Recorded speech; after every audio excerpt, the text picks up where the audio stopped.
Hello, everybody. Welcome back to Realnesss, also streaming on Entertainment in Color.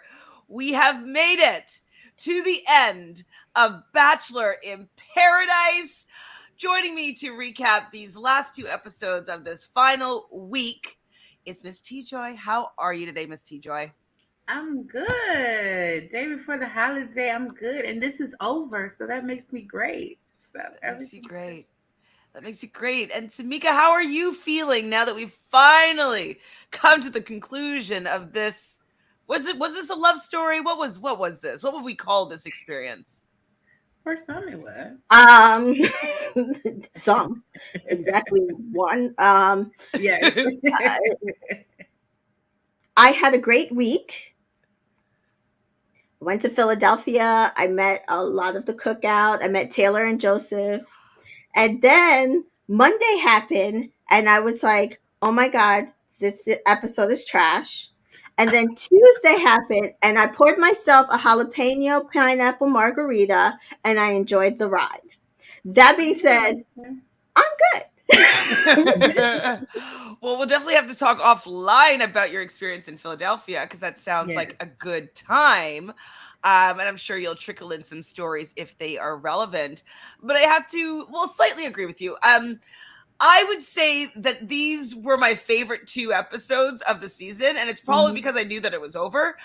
But I think I just enjoyed the at least having conclusions, not having any to be continues, not wondering if, not hearing a fight and like then get back together. Like it's just like it was done. Like, and so I think that for me allowed me to enjoy these last two episodes a lot more. Miss TJoy, how did you feel? I liked Monday's episode, and I guess for the same reasons that I like clarity, and I like things to be. I'm a Virgo, neatly stitched with a bow on it. So to know, hey, we're leaving together. We're not leaving together. We're breaking up. Of course, we had to have some drama. Genevieve and Aaron never disappoint in that aspect, but everybody was pretty much mature about it. This isn't going to work. This isn't going to work. And I liked it. And then seeing the overnight fantasies, I thought it was okay. So what do you guys think about Wells' story time where he basically that was what I hated. That was the one part that I did hate. I'm like, why do we need him to recap? We don't need him to recap everything. We watched it. We watched 2 hours watching every it. day, 4 hours a week. We don't need his recap. And it was like I think a 20-minute recap. It felt like, and it was it was unnecessary. I'm like, I watched every single episode. Why are you sitting here recapping? Just go ahead. I was like, and then right before the recap, Jesse tells us, "Well, we'll get to the engagements tomorrow." What the fuck? Are we? Like, we want it now. You cut the recap and get to these proposals. And it's like they have to justify why they pay him. Just give him his money. Like, if you are so insistent on him being on the payroll, just cut him a check. But I don't want to have to keep seeing him. It annoys me. Even at the reunion, you make this whole thing and you still got him behind the bar. I'm sick of it. I'm so sick of it. Yeah, they love to flog a dead horse because like they just don't know when to let it go. Hi Jessica. Hi ladies. This whole BIP season feels like a waste and a letdown. The only couple who really got that I like is Brandon and Serene. The only thing that was steady was the drama. Yeah. I agree, Jessica. And we're gonna get into all of it. Hi, Sophie. Happy Thanksgiving Eve. Yes, to you in the United States. Hi, Dabu. Hi, Dabu. Jessica says the recap was ridiculous. The recap went to the first commercial. Yes. That's right. It felt like a 20-minute recap. And then to add insult to injury, Jesse decided he had to do a recap the next day. I said, why? Wells recap and now Jesse's recap. Why? We watched. I get it. I know. So Kate, of course, thinks that her and Logan have a lot to discuss. So we get to hear those sound bites of her just like, needing to talk to Logan a little bit more. And Danielle also thinks that they are going to date. Like, so it's kind of all the women are having their little talk about like what they think is going to be next in their relationship. So Danielle thinks that she's going to date Michael, but they have a lot of stuff to talk about. I'm like, wait, were they even on the reunion? Yeah, they were. She dyed her hair. Danielle Michael. And she came and sat on that couch with that little burgundy seat. Yeah, I remember seeing her, but and he told her he loved her. Remember, that was the whole thing. Maybe I I don't know. I don't. Maybe like me, you muted it. I might have been doing other things at the same time, and maybe I like. Okay, anyways, we'll get there. We'll get there. You guys can remind me of what happened because I remember seeing the preview, but I don't remember seeing the segment. So we'll see if I wrote it down. Maybe I wrote it down and like I literally just completely forgot about the whole segment. So they have a cocktail party. And I was like, and I wrote down, I started writing, did they only? I'm like, did they only have a cocktail party? I don't know what I was going to write. They didn't have a cocktail party. No, they canceled the cocktail party. They canceled it. They specifically canceled that cocktail. So were they only going to have the cocktail party if Mara stayed? No, they were going to have the cocktail party and then the rose ceremony, but they just canceled. I don't know. They just canceled it. You know, every once in a while they like to cancel a. But like how? Okay, so. Right. I mean, I think it's ridiculous because the point of this is to get to know your person or people. And like, it's not the point of giving out roses to people that you're unsure about. That's not the purpose, in my opinion, of like the show or the rose ceremony. It's supposed to be to get to know people on an island, basically, that are all part of the Bachelor franchise. So the fact that they canceled these cocktail parties, I'm like, who does this benefit? That's what I'm saying. It doesn't benefit anybody because they needed to have those questions. Because why did you need to have a rose ceremony the day before you gonna make them decide whether or not they want to be? It was stupid. You ain't been having rose ceremonies. We went 6 episodes without a rose ceremony, and now all of a sudden you want to do a rose ceremony when it's unnecessary because the next day they're gonna decide. Like, what sense did it make for Shanae and them to give each other roses and then the next day be like, you're not what I want. Like, what? It doesn't make sense. Like, it was stupid. How many rose ceremonies did we get this season? Like 4, I think. 3. I guess 4 with that last one. Yeah, with the last one. So we went through how many hours of programming? Like 40, 44 it's hours? Like, it's like 30 something to 40 hours. We had about 30, we'll say 35 hours, 36 hours of programming. And we had 4 rose ceremonies. That's what I'm saying. That is ridiculous. Ridiculous. Oh my goodness. So Jesse has the speech, right? He says no cocktail party.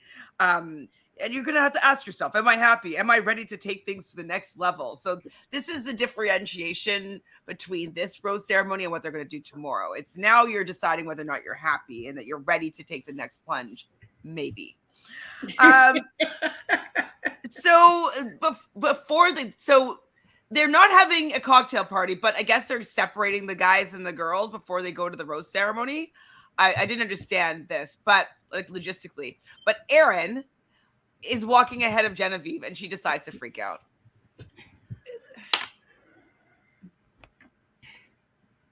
We'll just take a moment to like let that sink in. They're so annoying. So annoying. So annoying. Oh, Debu says worst Paradise season. Think I might be done with the show. None of this crap in 2023. Debu, I'm going to probably do it in a different capacity because I was thinking about it. Like, I don't want to talk about Zach's season, but I'm thinking of maybe I'll just do like a video and just do like, and put out an edited video about my thoughts about it because I don't think I can talk about it. Oh, you're going to watch it? I think I'll watch it, but I don't think I can do like a recap like this. But we'll talk more. We'll see. I'm not watching, so.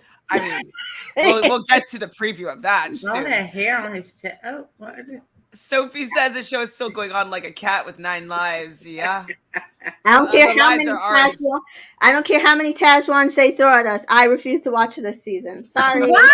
Oh. Listen, I hope they paid her good money to come on this side. Yeah, you're right, We don't want no Sophie. The black Bachelor woman. fan side will never go away. No, it won't. It won't. It won't. So we do get to the rose ceremony, and the music changes for Michael and Danielle. I'm like, I am tired of their swelling music. Like, they, well, we'll get to more of them later. Brandon, of course, uses Serene Brooke Russell. Johnny says, I'm ready to do this thing called life with you. Tyler says to Brittany, I haven't stopped smiling. Aaron says to Genevieve, well, it was awkward, their moment together. He's like, shall I leave? And then wait, hold on. How did that whole go down? Actually, I'm forgetting how it went down. Wait. What I wrote down in brackets was shall I leave? And I heard, what am I talking about?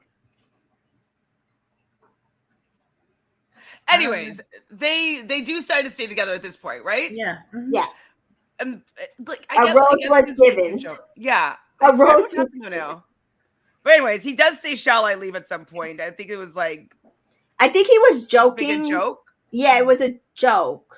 And then, but a rose was given at this point. Right. Mm-hmm. Justin does give Flo a rose. Joey gave Shanae a rose. Logan gives Kate his rose. And he talks about how they walked. He tried. Well, he tried to. He says we walked through fire together, and I still believe in you and me. But she's like, but no, Logan, no, I will not accept this rose. And at that point, I was like, I think she's kind of a mean and nasty human being. She is. She was. It was. Her actions are. Her actions. Yeah, sorry. Everything everything that we've seen since day one of this person, and I don't care how many former Bachelor and Bachelorette contestants came for her. She was mean and rude for no reason. She was. Everything they've ever said about Shanae, I didn't see on the beach. I didn't watch the season. Everything they said about Shanae, I didn't see on that beach from Shanae. I saw it from her. Yeah. Yeah, I think she was jealous of Shanae and the response that she got, and so she's like, "I'm gonna go in, and I'm gonna one up it, and I'm gonna be the villain. I'm gonna get the guy. I'm gonna get the storyline. It's gonna be all about me, and it's fine." But like, it's not going to get you on Selling Sunset. It's not going to get you on Selling Sunset. I think I heard that they got 2 new cast members, and neither of them are her. So, no, it's not going to get her on Selling Sunset. But I just thought it was so mean that this poor young man, like, okay, fine. Like, maybe he's not financially where you want him to be. You've also had 7 years on him to be able to get yourself to a position to be financially stable, if she is, and she does possibly hang out with a pool of people who are financially stable. But that was never Logan. Logan was never like, in her dating pool at Selling Sunset in fucking Hollywood. Like, he's a handsome guy, I don't think so, but like to her, he's tall. I think the fact that he was tall was the only reason why she was so excited for him, because from day one, she never liked him. Right. She never liked him. Never, ever liked him. And he just kept on trying to do everything that he could to make him be good enough for her. And she never accepted it. And I was just like, I felt bad for him, because I was like, he even says it after, that Shanae liked me for who I was. Kate always had anger and disappointment in me. And she did. Right. So somebody did say on Twitter, should he have stayed with Shanae? And I said, I'm going to tell you the truth. I think it would have still ended up in the same direction. Yeah. I don't feel like Shanae respected him any higher than Kate. And just by the way that she dumped Jason, Justin, I can't remember which twin. Joey. But just by the way that she dumped Joey tells me she probably would have did something very similar to Logan. But Shanae did not talk shit about Logan as badly as Kate did. Well, the only time I could think of is like she did obviously in the confessionals where she's being egged on by the producers. So like I don't necessarily think confessional quotes are relevant, but the one time that I remember that Shanae did say something was when she was talking to Kate, and Kate was talking about like, oh, he lives with his roommates and blah blah blah, and but Miss Joy and TJ, what did Shanae say? Like, oh, it probably imagine can how you it imagine looks. how that house looks? It's probably so gross. That's the only thing that I remember Shanae saying, and it was instigated by Kate. Kate, though, also the fact that she says that like I'm not critical, you're the one that's projecting, and I'm just like, wow, she has such a false read on the situation. She knew she was being critical. She was just saying that because she had the power to redirect the argument and make him, she has the ability to use her words to make him feel insecure and not enough. She knew that she had been critical of him. She was just trying to win that argument. She was just trying to stay on the beach to the end. And that's all she was doing. She knew she had been critical. She's not stupid. She knew what she was doing. Well, at least it is over. Kate really wanted to have like a great soundbite, and so she does say something that I do agree with. She's like, "We should be dry humping in a corner." That's true. Like all these couples should just be dry humping in the corner in the boom boom room. Like it should. That's only should be what's going on Paradise. Like the fact that like nobody seems to be like just like all over each other and like just like having a good time and having fun is wild to me. But she does say, please God, bring me a grown-ass man with a big dick and an even bigger bank account. I know that's right. Now I do. It reminds me of that bit that I sent you. You know what I remember I was talking about? I love it. I forget the two girls' name, and they're talking on the podcast, and they make a little like rap to that song. I want a big dick with a I gotta find it actually. Let's see if I can find it quickly. Do you know what I'm talking about? No? No, I don't remember. I think I sent it to you. Or the group? No? Oh yeah. I think this was weeks ago, right? Like a few weeks ago. Yeah. Okay, yeah. I sent it to you or sent it to the group? Me. I think you sent it to me. Yeah, I didn't get that. Okay, well, you need to see this then. I think it's so good. I listened to it so many times. But I don't know where it is though. Okay, I'm gonna try to find it on the side. So, I mean, she was speaking facts, but like though Logan, well, maybe he has a big dick, I don't know, but like, and maybe he has a big bank account, who knows? But like, she also has 7 years on him, and so the fact that he wasn't living up to who she wanted him to be was just really annoying to watch. Yeah, it sucked. But it's over. Yay! Yay. Oh, I should have recorded it, but there was a Bachelor in Canada commercial. It was also maybe my eye roll. So Wells is like, I don't know, he's like, stay tuned for like Bachelor in Canada. And he slides a drink over. And then Kevin and Astrid picks up the drink and is like, Bachelor in Paradise Canada coming soon. So okay. So that's happening soon. And Charlene, so from Dear Shandy, I believe is the new host. It's the new host. Yeah, I saw that. So that will be, I mean, I really like her. And I hope she still continues to recap Bachelor in Paradise Canada, because that would be a nice little, maybe having some insider information as to like what went down. And I like their recap. So hopefully she covers it. I hope I can get it here. You can get anything with a VPN, girl. Huh? VPN. I think you can get anything with a VPN. Oh, okay. You're anti-VPN? I just don't have it set up, but I mean, I'll get it. I'll do it. Has anyone used the Boom Boom season? Ashley, I, and Jared farted in the Boom Boom room. Is it? They all said it was gross, and they didn't want nothing to do with it. Kate just hitched herself to Logan to stay on the show as long as possible. It was sad to watch towards the end. Kate's concerns are fine, but it was the way she talked about him that was disrespectful. Absolutely, exactly. She did not talk to him about him like a person that she was interested in or that she wanted to see a future with. She really talked to him like he was garbage. Unfortunately. So Jessie tells them to have the difficult conversations, and then there might be a fantasy suite that they might just say yes to the fantasy suite or say no, and they're going to be leaving paradise forever.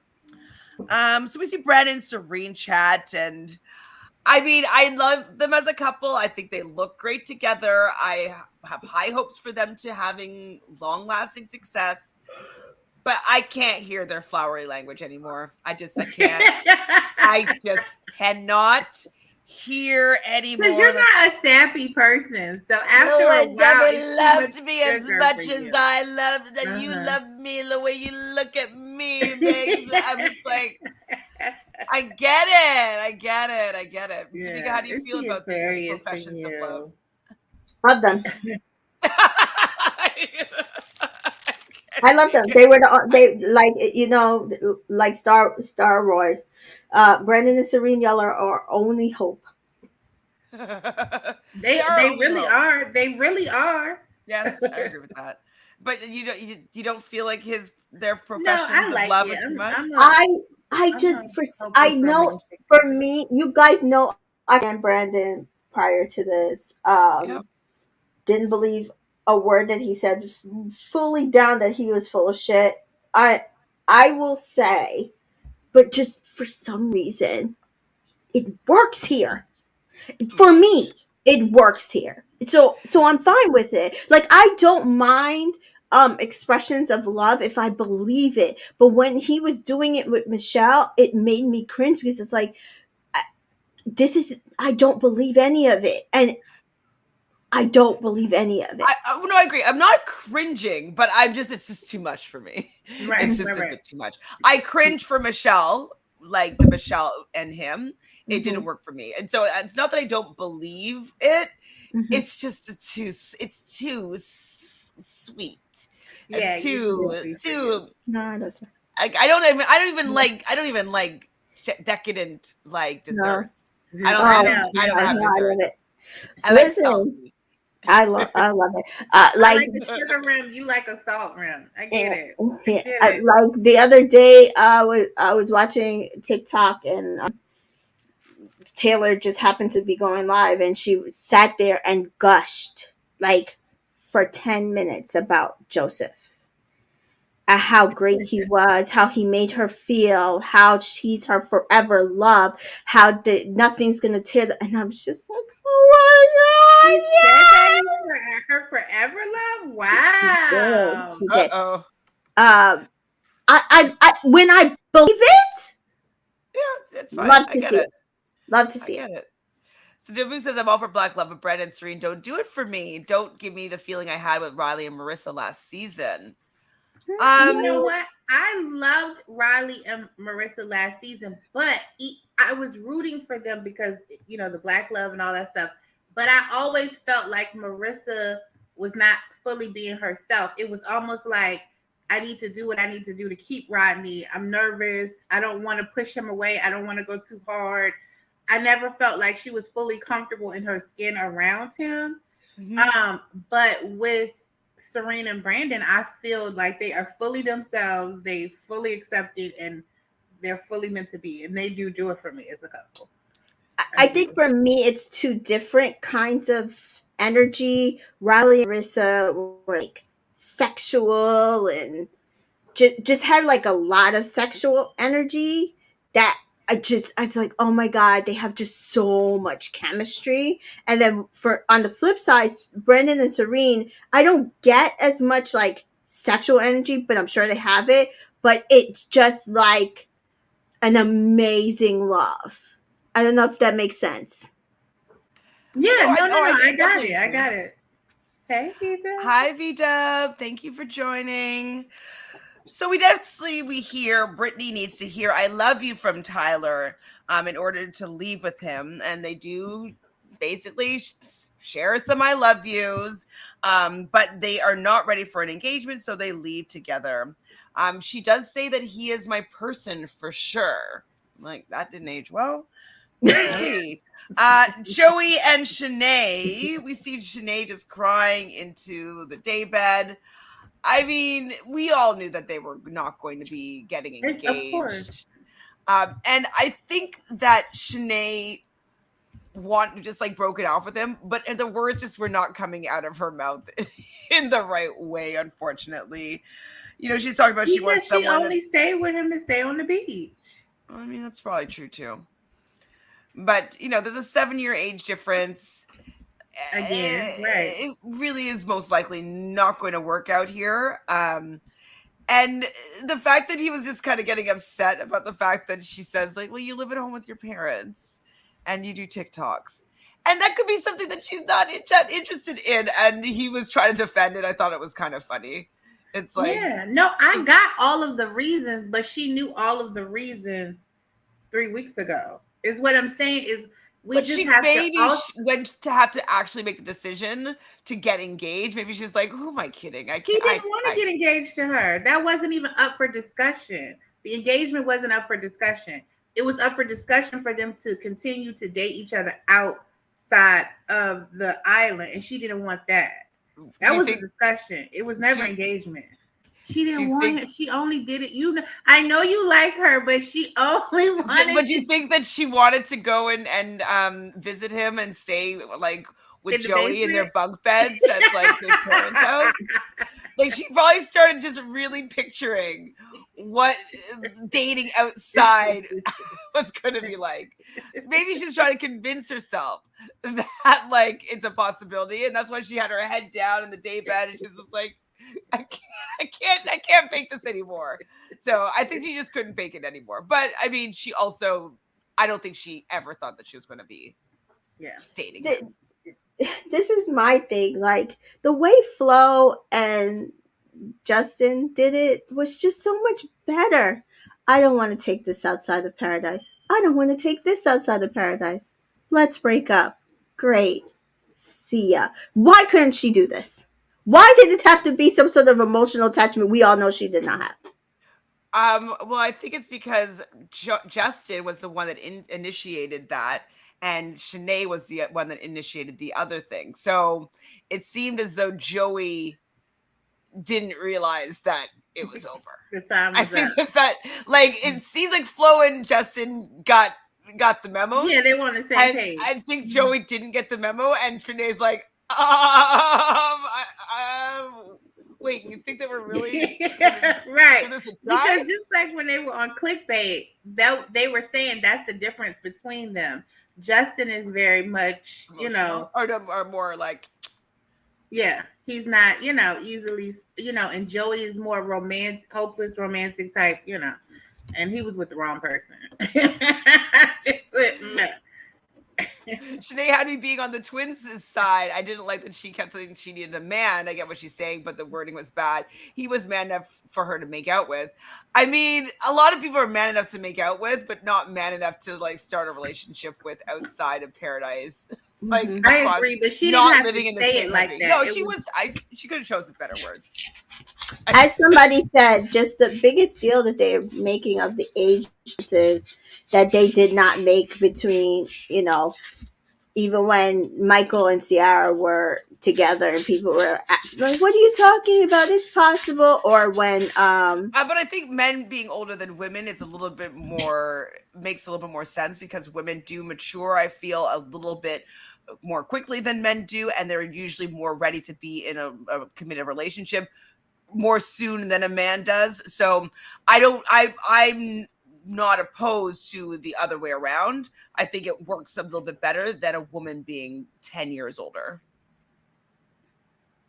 Seen it work both ways. I'm gonna tell you the truth. I would never. You know she like younger men. But no, I mean, I would not personally date somebody 10 years younger, but that's because of where I am in my life. But I have seen people be 10 years younger than their spouse, and they're together till the person dies. So it's possible. It works. Depends on the person. I'm saying that I just find it funny how much of an uproar people are in that this age difference between Shanae and the twins, and there was no similar thing between. I think how old is Mari and Kenny, what's the difference between the Like two of 15 them? years, Right, 13 but years. And he also is it's because definitely Shanae not made mature. it. So, Right, but it's also because Shanae made it about the age. I think right. that's what also got people in an uproar because she was She doing should have it, known him. But also, though, like living at parents' home is different than what Mari was bringing to the table. You know what I mean? I do I feel like wasn't he had talking. a little. My issue in that equation wasn't never Mari. I just said it's Kenny. He was definitely not mature. But He he was still has lived that life, though. So maybe like he still has probably slept with a gazillion women. He's probably, he's probably done a lot of life things. He has. I don't know if it's a business, but like he's a boy band manager. Manager means that like he's probably worked up to being in that particular position. So regardless of us thinking of his maturity level, like he has lived life to have a little bit more maturity than he was when he was 24. So, I mean, I don't know. Anyways, I don't think that Shanae was ever going to really be with Joey for the long haul. I think that it was the show doing all the women kind of dirty, putting somebody on the island that they're most likely not going to want to have a committed relationship with just because of the age difference. So I blame the show. We'll just blame the show.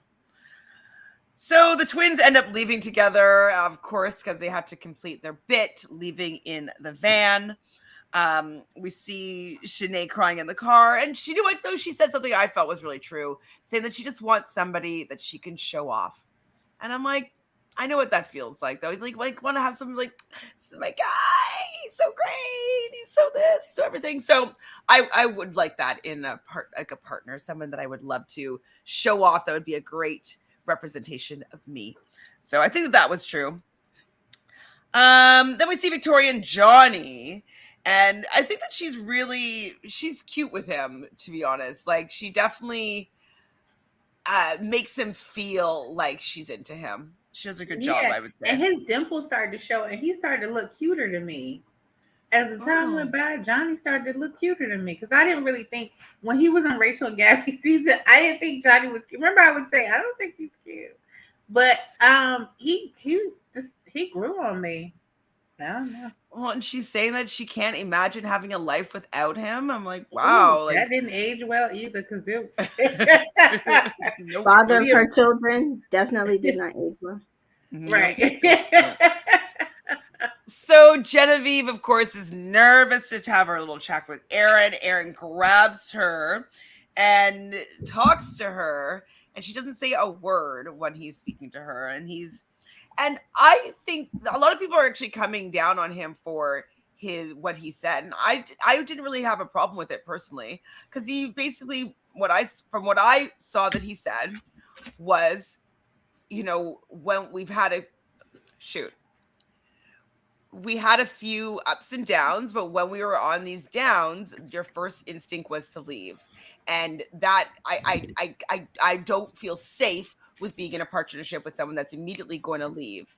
And I understand that. Okay, my food's here early, my groceries here. So you guys continue talking while I go and deal with that. So talk about Aaron and Genevieve. Aaron and Genevieve is easy. Aaron is full of shit. He's always been full of shit. This is the second time he did the exact same thing on the speech. I don't know. I can't believe him. He did the same thing. Who he said that? He said something very similar. You did this to me, so that means that I can't believe you and I can't trust you, so we can't continue after this. He did the exact same thing last season. So I have a very difficult time trusting that's where he was. On top of that, per the rumors, he was dating 2 other girls prior to Paradise. Prior to just dating, not in a relationship, just dating. I don't know if they were in a relationship, but he was with multiple girls prior to Paradise, and we know that him and Genevieve at some point was also talking. So they were talking prior to Paradise. Yes, there was a whole big thing about it with her and Shanae at the reunion, I believe, because she brought it up that she was talking to Aaron. I must have missed that part of the reunion. Yeah. When did she say that? When did Shanae say that? When Genevieve and Aaron were on the stage? When Genevieve was on the stage with her, not the reunion, the Women Till All, I think it was. Oh, women to I don't know. Yeah. So this is my thing. I think Aaron, because my thing is, I would agree that if what he said was genuine, he should have just let her leave the last time. Why not let her leave the last time? It's a matter of these people wanting to get the bag and stay to the end, right? So I agree with you. Aaron is full of it, but the explanation that he gave her was very credible. Even though he is full of it, the way he explained it to me was credible because that is what she does. They're dramatic. I don't know why, but people seem to be snowed by Genevieve. I don't care for her. I don't Oh, care for her dramatic. I don't like Genevieve in the slightest. But on this, I'm on her side because he should have allowed her to leave. He should not have made her come to the end of this to say, all those times when I stopped you from leaving. Yeah, that was too many times for me. He Like, said, "This time I ain't no. gonna stop you." Homeboy said, "This time I'm not. When This you time go get I'm gonna just practice, throw you out. I'm Like, not gonna stop you. no, I'm not I'm gonna sorry. stop This is the you." second time on Paradise he's done something very similar to this. Aaron I don't want don't to be believe it, married. Aaron comes there for vacation to be with his bros. He and come that's why here I said to I spend didn't want him time there. with his friends, and he has to be with a woman so he can stay on the beach. So he plays the role. Aaron don't want to be in a relationship. Let me not say that, but he don't want to be in a relationship. Period. I'm with not going to say Genevieve. what I was going to say, but Listen, I don't Aaron, know. he just liked the women who were with the twins and everybody else. He wanted to stay on the beach, and his only option at that point, after him and Genevieve done gone through these motions, is to stay with Genevieve. And Genevieve should have left too, but she just want to be somebody to beg her to stay. Like she knew they weren't good to be together. She knew it. Well, for me, nothing of their relationship seemed like it was fun. It didn't seem like it was they were ever really in a good place. I think that she had a pre-plan their relationship with him before they got onto the beach. She had it be a storyline for her so she could break up with Justin for this guy that's like all about her. And but they weren't really compatible. They didn't actually really like each other. They weren't actually into each other. They were into the storyline that they had. And I think, in my opinion, that Erin just kind of went up to her on her own And she didn't storyline like game. it. He Because pulled a her on her, and she didn't like it. And the only thing that I will say is that when Aaron told her he was falling in love with her, that's when I felt like he was full of crap because he knew he was not falling in love with her. I felt like that was a bold-faced lie, but he was going to say anything to get her not to stay. But when he told her every time the road gets tough, you want to leave, I don't feel safe. I felt like that was a true statement, even though he don't really want to be with her. The excuse that he was giving her was very valid. It was like a valid thing. Like you do pack up your stuff and try to leave every 5 minutes. And this time, when you go pack your stuff up, I'm not gonna stop good. you. I was like, he's so petty. And she was like, I would want you to stop me. That was the second time. The first time, she was so taken aback. She could not say anything. She got to that room, was packing her stuff, and she was like, I should have said this to him. And she walked her hips. I was like, here we go. Here go the drama. It just can't go.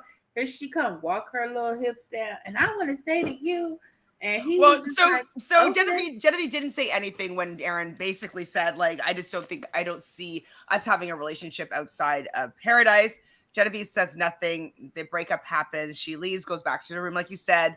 Then Victoria comes to find her, and Victoria is also pissed about the situation. Jen is pissed about the situation, and whatever Victoria said that we didn't see, Jen just goes storming off because she realized that Aaron got to one up her here. Because, like, she probably realized, like, okay, we're not going to really work out, but we're going to be a storyline on Paradise.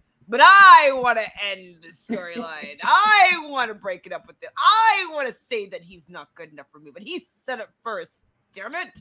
How did he do this? How did he get one up on me? He out-bachelored me. And so then she storms back over. And okay, so Tamika, do you agree with Genevieve with how she says that like you are rewriting kind of what happened here and you're putting all the blame on me? Like, did you actually agree with that? Yes. You think that he did put all the blame on her?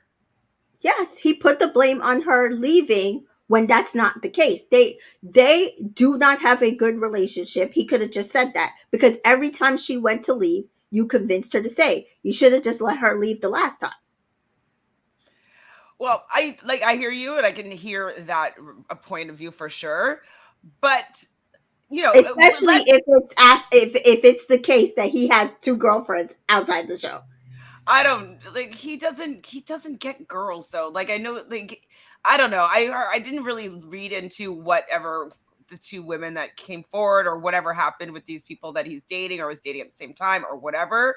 But like, he's not a player to me.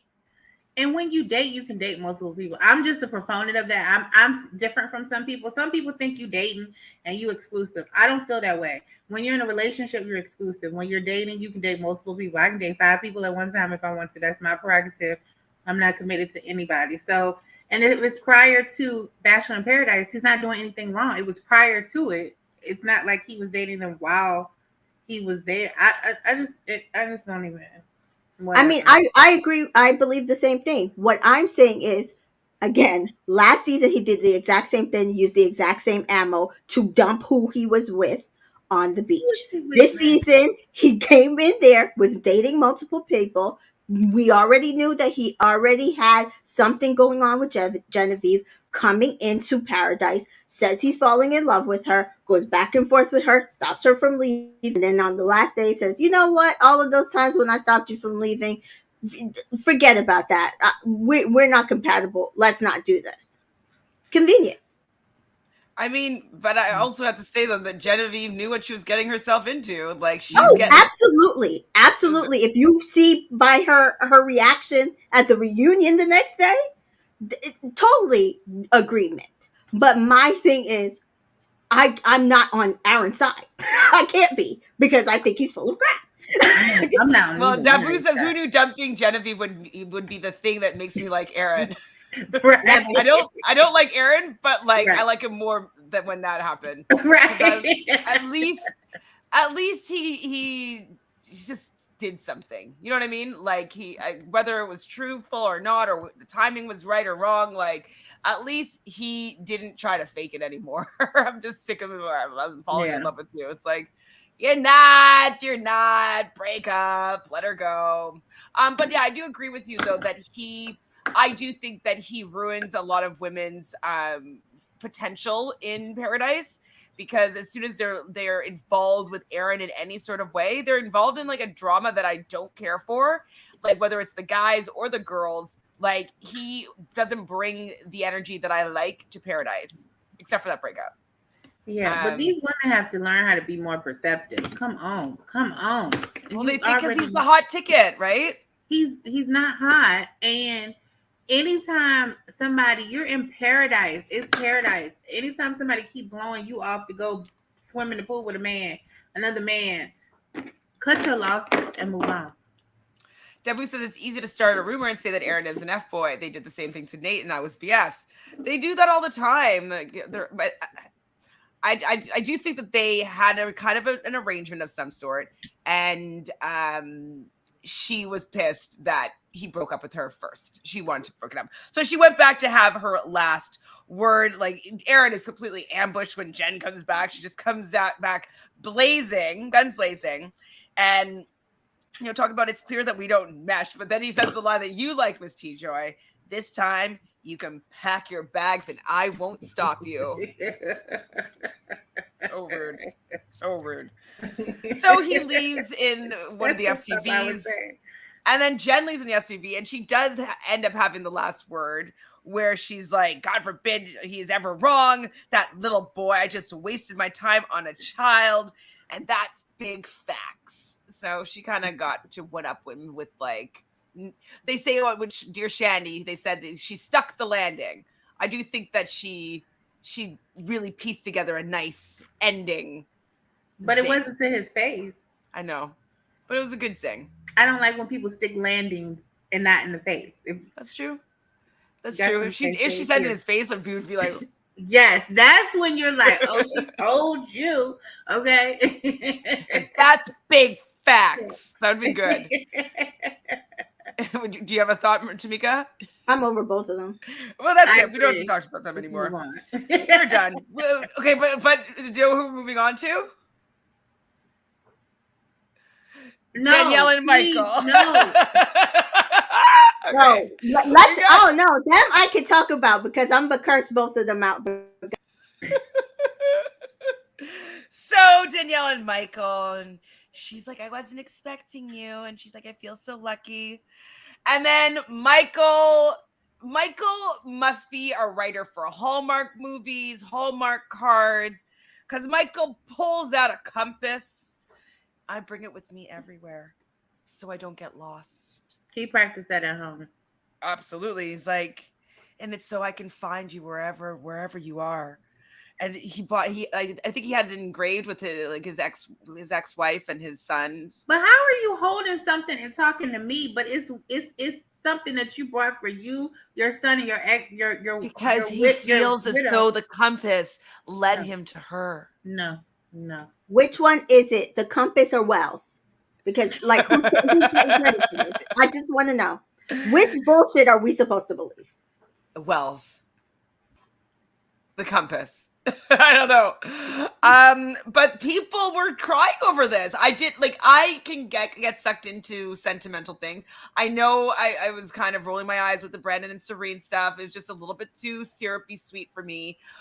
But this, if it was in a movie when I believed the characters and like if it was in an actual movie, I could see myself getting choked up and being like, that's really sweet.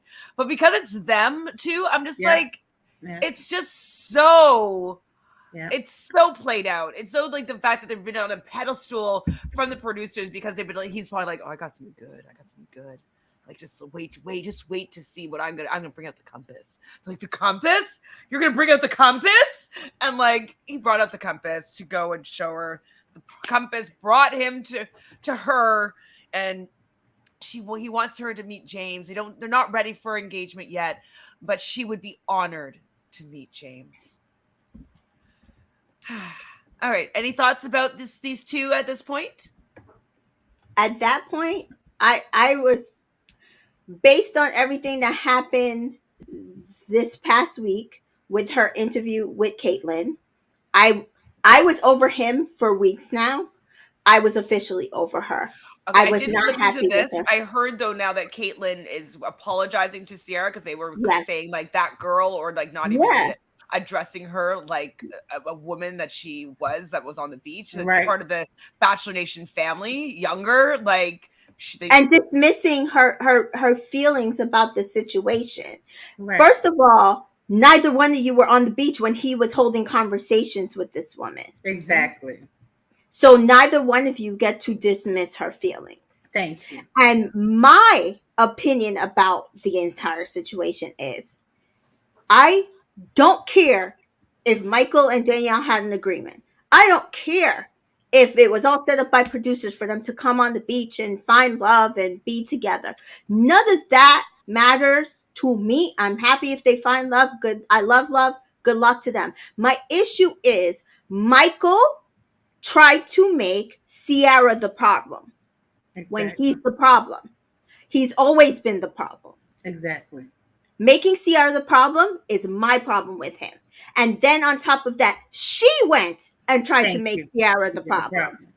And that's my problem with her. She's like 11 years older than her. Like, whoa, why are you fighting with a young girl? I can't stand when women do that. Like, women in general, they get with a man and the man fussing and you like, yeah, because he said, and you don't know. You were never there when he was with her, whether it's the child's mother or what. I hate when women do that.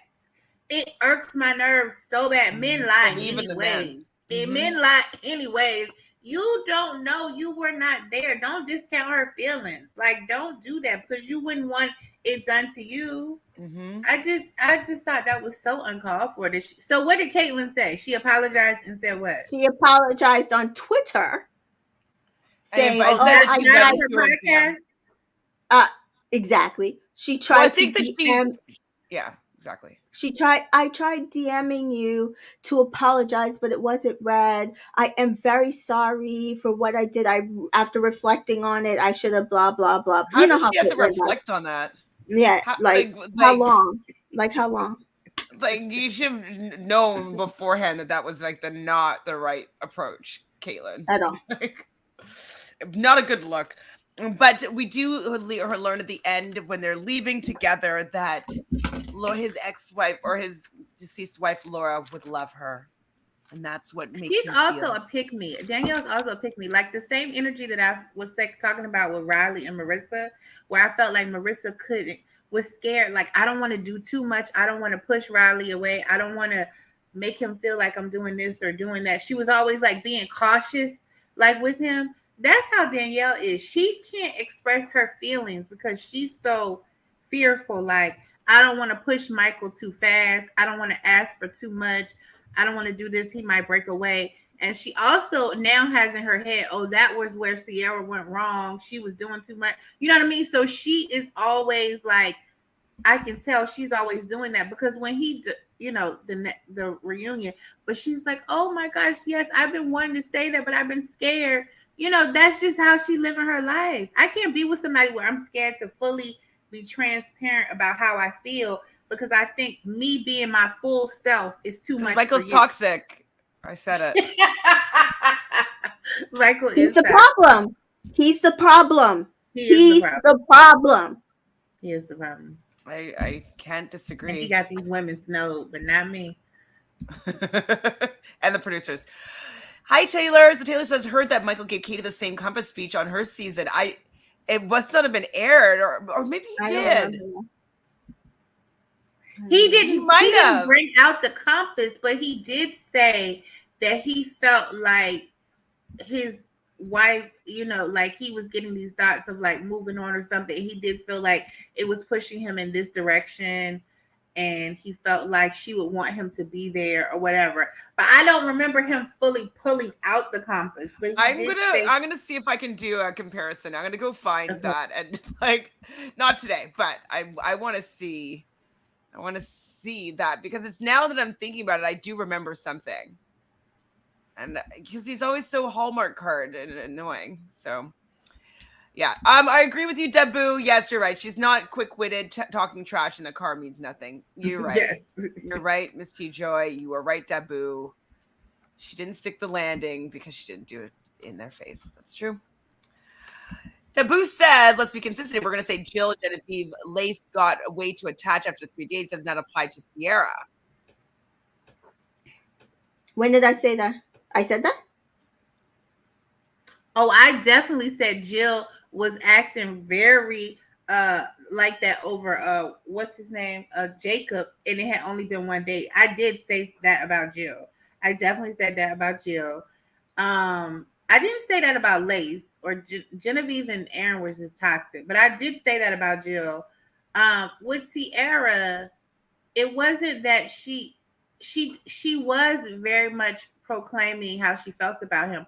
But my whole thing was, it's not about that she was moving. It would seem that she was moving too fast if he had not been going along with it. But he had been going along with it all the way up until this day that he decides to break it off with her. If he had told her from the beginning, like, hey, we moving too fast, or, he was over there tongue kissing her down and everything, ma'am. And we could also say that with like Brandon and Serene, right? Like on the same day 3, they were probably already saying I love yous and all these professions of love. And theirs ended up panning out that they are still together. And so if Sierra and Michael still panned out and we're still together, then we wouldn't really be, saying that she was feeling too much too quickly. So yeah, I agree with you, Miss TJoy, that like the difference here is the fact that Michael was making it okay for her to be all over him or be like, I want to meet your son, and be like, we are pursuing this thing together. I'm gonna go buy you friggin' stars in the sky. Like, he was making it seem as though the pace that she was on was okay to progress the relationship. And the fact that he decided that he wasn't, and then he didn't leave paradise, that is where the issue comes from. It looks like he used her and completely manipulated her feelings and allowed her to feel more for him when he was never that into her, and he was always just waiting around for Danielle. So that is the difference, I would say. If Jacob was always waiting around for someone, or Genevieve was always, well, Genevieve kind of was, actually. She was waiting around for Aaron. Lace, though, I mean, I think that Lace handled it kind of normally. Like, she wanted to be in a relationship with him, and then, like, he's moved on, and she's like, okay, well, I'm going to leave here. So I think that, like, yeah, she was pretty attached, but I never really said that she was too attached. I was like, I thought she was attached, but I didn't say she was too. I just said she had even said Rodney wasn't giving into her like feelings. She already saw that there was some red flags there, that he wasn't giving her back some stuff, and that he had told her, if Eliza came on the beach, I'm going for Eliza. So Rodney was upfront. I like I said, I think the issue was she was upset, and I was trying to figure out who she was upset by, because she kept saying, I feel like somebody upset me. I feel like I was betrayed. And I think the going thought process is she feels betrayed by the Bachelor producers, because they made her come on the beach. And I think they promised her a certain level of, you were going to get this. And they didn't. Like, they didn't give it to her. With Jill, again, it's very similar in that I didn't feel like Jacob was giving her anything. And even after this reunion, I'm still kind of upset. About, because I didn't see that he was giving her anything, but that might be on the editing floor. I don't know, but I feel like Michael never came on this beach to get engaged. Ciara came on, feel like, right, sorry, go ahead. And Ciara came on the beach thinking there was an engagement, meeting a single dad who has a kid on a show where you're supposed to be getting engaged. And she wants to show that she's committed and she's not going to be ditzy and, like, you know, she's going to take it seriously. So yeah, it's actually, we definitely did say that Genevieve, like, how she's reacting to Justin going on these dates was a little bit over the top. So yeah, we definitely said that, but I still don't actually think it's the same scenario as what was painted with, with Ciara and Michael. I think that the whole scenarios are completely different. I do think that Genevieve was overreacting to Justin going on a date on Paradise, like, and then kind of acting as if, like, they've been together for 10 years and that he cheated on her. Like, that's how she was reacting. But I think that's very different than Ciara being upset with Michael giving her the green flag and then breaking up with her in order to pursue someone that he had a pre-arranged relationship with, and then was acting as if that she didn't get the green flags this whole time. So similar but different situations. I support Ciara being pissed off about this, because I think that he misled her. I think that he gave her false hope. I think that he allowed her to, really be sucked into a relationship with him in order to stay on the beach. And I would be royally pissed if this man decided to ruin my opportunity to find love and get engaged on the beaches of Paradise because he was waiting for Danielle. Right.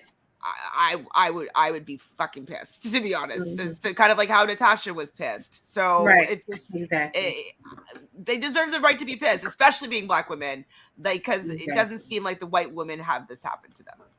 Not in the same way. I haven't seen it yet. So those are our thoughts about those two. But so it's just two couples that are left. So we have Johnny and Victoria, and we have Serene and Brandon. So Jesse tells them that you can all relax and have a dinner, and then tomorrow is going to be the fantasy suites. And at the dinner, I didn't really care for this segment so much. I thought I didn't like that the whole scene of like Brandon and Serene peeing in the pool. I was just like, I didn't need to see that personally. We also be reminded of like Victoria being called Caroline when they first started talking on the beach.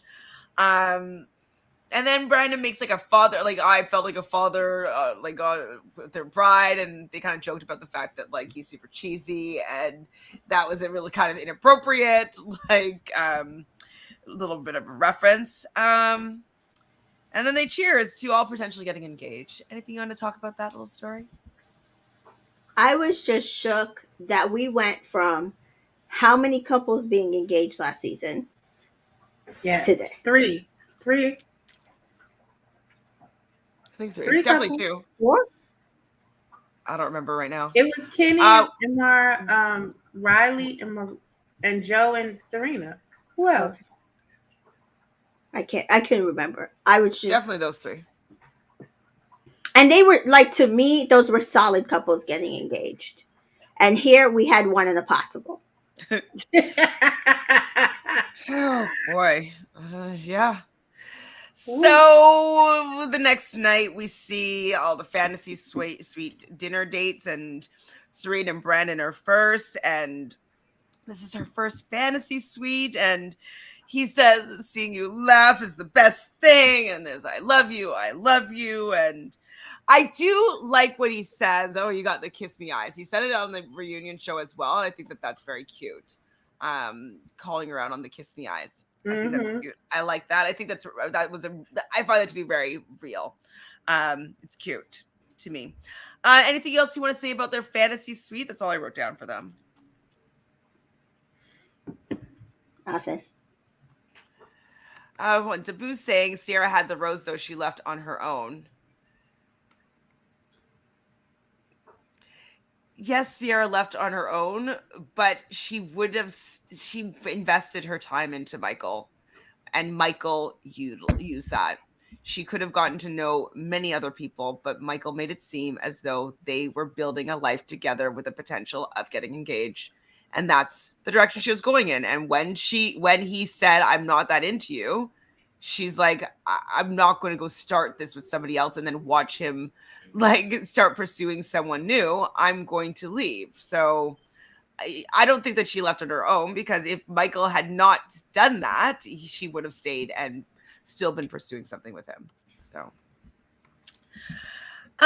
Johnny is nervous with Victoria, and he talks about he never felt worthy of being in relationships, and that he hates himself. And this is actually, in my opinion, a precursor to what happened. They didn't really talk that much about it, but I think that this is a little bit shedding some light on their relationship, or his perspective in the relationship. He probably needs to be reassured a lot. Yeah, somebody who's insecure in the relationship, and if it's long distance, they probably need to be reassured a lot and handled with kid gloves sometimes. And sometimes that's not attractive. Like, if you gotta keep handling a man with, if you're a certain kind of woman, some women don't mind, but I know me, I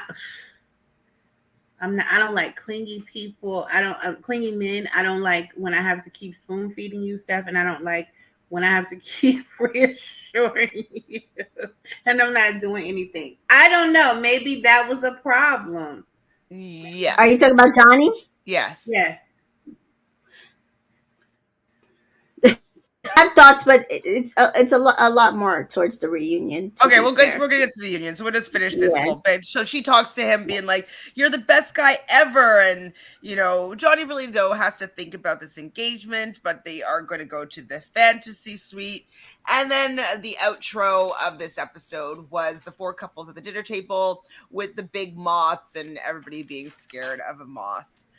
Okay, so next up is the reunion, and the preview I was like, I wish I just had seen this preview just instead of watching the whole season, because the preview was good. Like but I'm like, I've already saw a preview last I watched episode, all these episodes. and I watched all the episodes, and I talked about every single one of these episodes. Right. Like I don't need the preview. I would have loved the preview to be like, hey, if you don't want to watch this whole season, watch this preview. Right. You'll be caught up. And I'll be like, oh, do you know what? I'll do that. And then I'll watch the reunion, and like I would be satisfied, I think. I think that'd be good. Yeah. They need I mean, even if they had cut down the episodes to 1 to 2 hours a week and then did this preview with some extra shit in it. Yeah. That'd be good.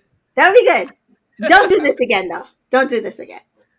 No. Did y'all like the order in which the reunion was done? Did you all like the order? I don't like anything about how they did this reunion except for them cutting in and out of the engagements, because that is what I had hoped that they would do. That they wouldn't like spend like an hour on the engagements and then come to the reunion. I am glad we got more reunion content than we probably would have in a regular situation.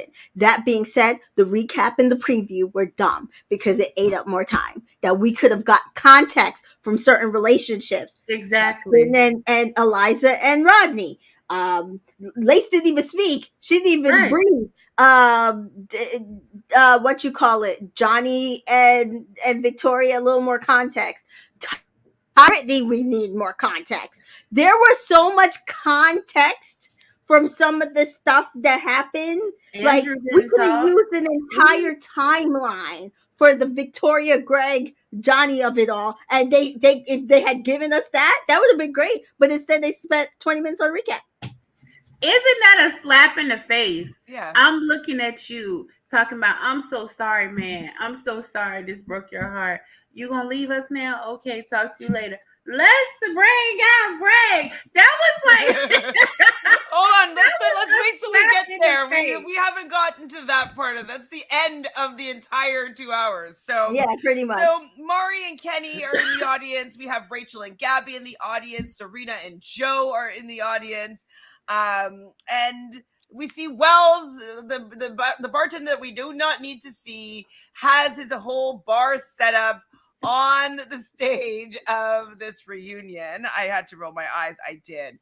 But then, okay, so on top of getting a recap of the season, we get a recap of each couple's relationship before we talk to them. So the first recap is with Romeo. And then we see also at the same time, it's Kate and Logan and Shanae, and Kate and Jacob and Jill. I did think it was funny that Jesse was like, blink twice if you're doing okay. And then he kisses Cara. They do actually seem like things are going well with them, and I'm happy that they were able to at least find each other. Like, go get through whatever happened on the beach. Like, they look good together, and they seem to like each other. I'm happy for them. I don't know. I love all their little TikTok videos that they've been doing. I love every statement that they've made on Twitter.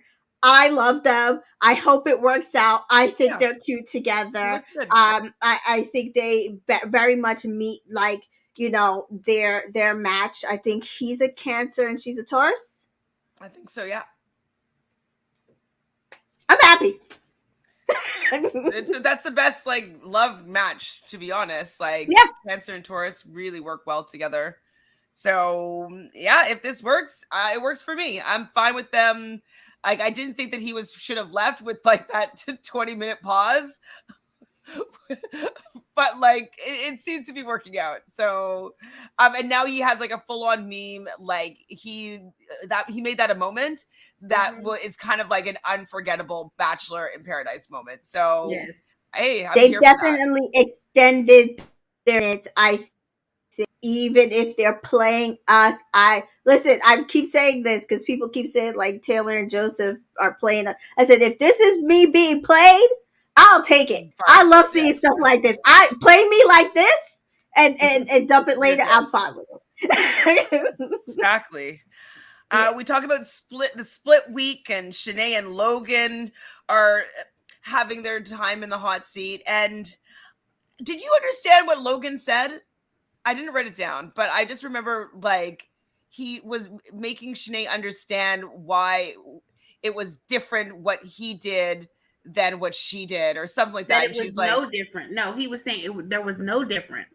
He explored just like she explored. Like they had given each other the freedom to do that.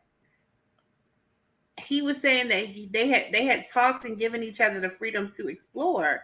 So the fact that she came back and was acting like it was this big deal, he didn't understand, even though he hesitated to even go on the date with Kate. He's like, we gave each other the room to explore, but I hesitated to go on the date with Kate. And you can ask my boys here, but I eventually did. And you didn't even hesitate when you were in split week, but yet you came back and tried to act like I done something wrong to you. And I agreed with him. I never understood her, the fact that she came back and act like he had done something wrong. I never understood that. it's probably because she just didn't think that he would find somebody else, Right. unfortunately. And she just didn't realize that she was going to have some fame hungry, jealous woman like Kate coming in to steal her thunder, literally. So Dabu thinks that the entire reunion felt very rushed, and why was Andrew and Justin there if they don't speak? Absolutely. Exactly. Justin made a few facial expressions. I think that that's probably why he was there. But Justin, not even a peep. But I think he did speak, and that's the thing about them cutting, because on clickbait, grocery store Joe had said that it was so much and it was long and that everybody had something to say and all of this stuff. And he was like, I don't want to spoil it, but I'll talk about it after it happens. So I'm interested to listen to his podcast, to see what he has to add that wasn't shown, because I think it was a lot. And that's what I'm saying. They trim the fat of stuff we want to see versus stuff we don't want to see. Like, that's the thing I'm talking about. I think what they do is because they have all these Bachelor Nation pods, so like Bachelor Happy Hour, Bachelor Clickbait, Bachelor whatever. Then now all these people can go on and be like, oh, you didn't see this and you didn't hear this, and we recorded this but it didn't make the edit. And so they'll be able to have every single person go on all of these Bachelor related podcasts and share the stuff that we didn't actually see. So I think it's actually to funnel people onto these other platforms and to make those episodes be well watched and well listened to. So I think it's strategic. Now that I just thought of it right now, but I think it's strategic. Yeah, they said they were recorded all day and they were marveling at it. Oh, so that's all they show. Yeah, so. So how do you feel about Kate trying to make herself not look like the horrible person that she's appearing to be? I'm so sorry, Logan. Yeah, I know I said a lot of bad stuff, but I was saying that to my girls. And so I didn't realize that you would actually hear it or see it. And so, I just have to apologize for how that came across to you, even though I was speaking to my girls. What nonsense, huh? He was like, oh, even though there were cameras all around you. Absolutely. Yeah. And like it's just like, at least then own it. Just be like, right. I'm sorry, Logan. Like I was really I didn't really come across really well, and I didn't speak about you very well to you or behind your back or in confessionals. And like I'm really sorry that you had to see that, because you don't deserve to be spoken to about like that or something. Whatever, just apologize for it, but don't pretend like, oh, like I didn't think that you'd see it, I'm sorry. Like right. And then on I don't know what was on Twitter, I think it was on Twitter, she was also, her apology, I don't know if it was her apology or if it was she was basically saying that like you didn't see everything and that she's not a bad person. What did the apology say? So for the last few days, her and, like I said, I don't care how many times her and these people try to cover up for her. For the last few days, last couple of weeks, she's been saying, oh, you guys aren't getting the context of what's happening behind the scenes. And then the last 2 days she was saying, "Oh, they haven't shown you everything. I promise you there was more to that conversation of why I made that decision that they did, and they canceled the cocktail party, so she was leaning into like, oh, I basically had all the reason in the world to treat him like dirt. But then I think she saw the edit and realized, oh, so I have no way of cleaning this up. So she actually put out a statement of apology last night saying how sorry she was for how she came across to Logan on TV, blah, blah, blah, blah, blah. I was like, I don't believe a word that you said. And I'm sure, like you said, if she didn't get on Selling Sunset, now she got to clean up her image. So sorry for you, but. So the only thing that, like, so she might have put another statement out after this, but Mhm. Kate wrote, I've sat back and been silent and laughed, cried, and cringed with the rest of y'all this season, but I can't stay silent on this. There were so many pivotal moments that weren't included that ultimately led me to make that decision. But I guess that's showbiz, baby. Yeah, she put out another statement after that. Okay, let's see if I can find her other statement after that, because Oh, that's the one that I remember. And I was like, that woman. And I was trying to just avoid, because like I knew a lot of the spoilers, but I just wanted to like be surprised when I actually watched it. And so I didn't look for more. But let's see what else she said. She doesn't even have a blue check. She can't afford the $8 a month. Just kidding. Okay. In light of the reunion tonight, I want to speak directly to you all. I deeply apologize for the classist things I said on Bachelor in Paradise this season. I was shocked when I saw the show myself, and I cringed just as much as you guys did watching. If I could take it back, I would. I've apologized to Logan, but want to extend that apology to anyone who may have been offended by those comments. I have nothing but respect for Logan and the rest of the cast, and I'm just still so grateful to have gone on this adventure with them. Yeah. But the day before, what a difference the day. Yeah, what a difference the day makes, right? I don't even think how many hours. I wish we could see time on this. Oh wait, that was from 8:35. Yeah. Is when Kate wrote the first one, and then the second one at 22nd. Is this the 23rd? 21st? Okay, yeah. Difference a day makes 24 hours. Okay, yeah. So yeah, like after she watched the episode on Monday was the first statement, and after she was into like her segment on Tuesday is when she decides to like I said, she's like, oh shit, they not cleaning this up. Fuck. Let me Right. Exactly. Man, I mean, I didn't enjoy the drama that she brought, to be honest. I felt it was just mean-spirited. Yeah. I like a good zing. You know, I like a good comeback. I like someone that can spar and have like banter, absolutely. But it's not fun to see someone so mean-spirited. Right. And really that's like she just wanted to make him look like garbage when she declined his rose.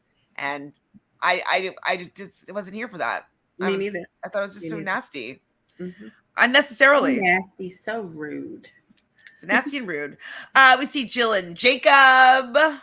And Jacob decides that he realized that Jill and him did have a spark, and he decides to go and ask her to start a relationship with her outside of the show. And she agreed to it. Okay.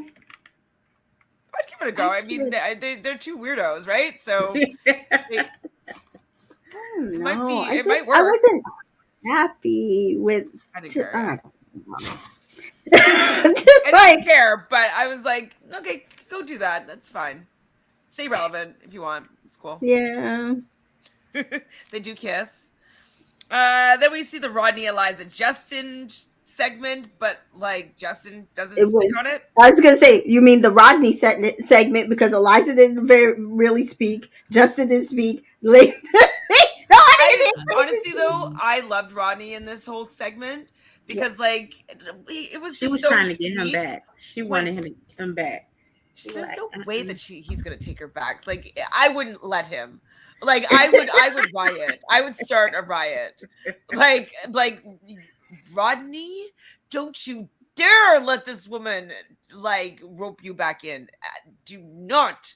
All of his clout would drop if he did that. So like I'm very happy though when he just was like he really saw a future with her and that he was really hopeful with what they had and like he didn't want to be controlling and he was like if you want to explore something I want you to know when you come back to me that like we are meant to be together and like I just thought that he expressed himself really well and I'm done with Eliza's tears. I'm not here for them at all. Do I you was think like, that she really believes that she made a mistake? which Or mistake? just right? Oh, that's For the what I'm hate that she's saying. getting? Is it the mistake that she chose him first over Justin? Or now the mistake is that she broke up with him, went after Justin, Justin rejected her. So now all of a sudden it's a mistake that she went back and said that she made a mistake. And then see, that's what I'm saying. It's just I really don't know if that's the case or you just want to be with somebody. And so now Justin is not the one to be with, and people are you hearing people talk about how good Rodney is, and you see all these people. So I think I don't really know if she really feels deeply like for him. And so I'm glad he I was think just the like, I wish mistake you is, I well. agree with you, Miss TJoy. The mistake is that she broke it off with Rodney to go pursue Justin, who didn't reciprocate the affection at that time. And to be fair to so I'm going to say this about Justin. Justin says and Natasha says he was talking about Eliza preseason that he never went on any podcast and said it. Rodney did. So that's why people are like, oh, he was never into her. That being when she rejected him, that was gonna be it. That was always it. Put on top of that, he did make a statement on Twitter like, so which one is it? You came to me and said that the mistake was letting me go. And we had this 3-hour conversation and I was trying to glean from you how was that the mistake and I wasn't understanding where you were going. So in his head, not only did she reject him, but on top of that, she rejected him for Rodney and then said that rejecting him for Rodney was a mistake when he knows Rodney. Like Rodney is his boy and he knows that Rodney is quality and he was just like, sorry. So Justin might be full of shit, but he saw through what she was saying. He did not want her to come back and be like, oh, well, you know what? This is a mistake. I don't think you and I were really compatible. I should have stayed with Rodney. They both basically did the right thing, Justin and Rodney. Well, and Eliza that's was another thing too. A lot of people are super defending, saying that Justin was in the wrong for not giving her another chance. And I was like, what? He doesn't Like, really give her another chance. she does not. It is a gesture. It is a gesture. It's like for him that wasn't enough. The gesture would have been to choose him first. That would have been the gesture that he'd be like, "Hey, let's Just go because do you this make a thing gesture together." to me, don't mean I have to accept it.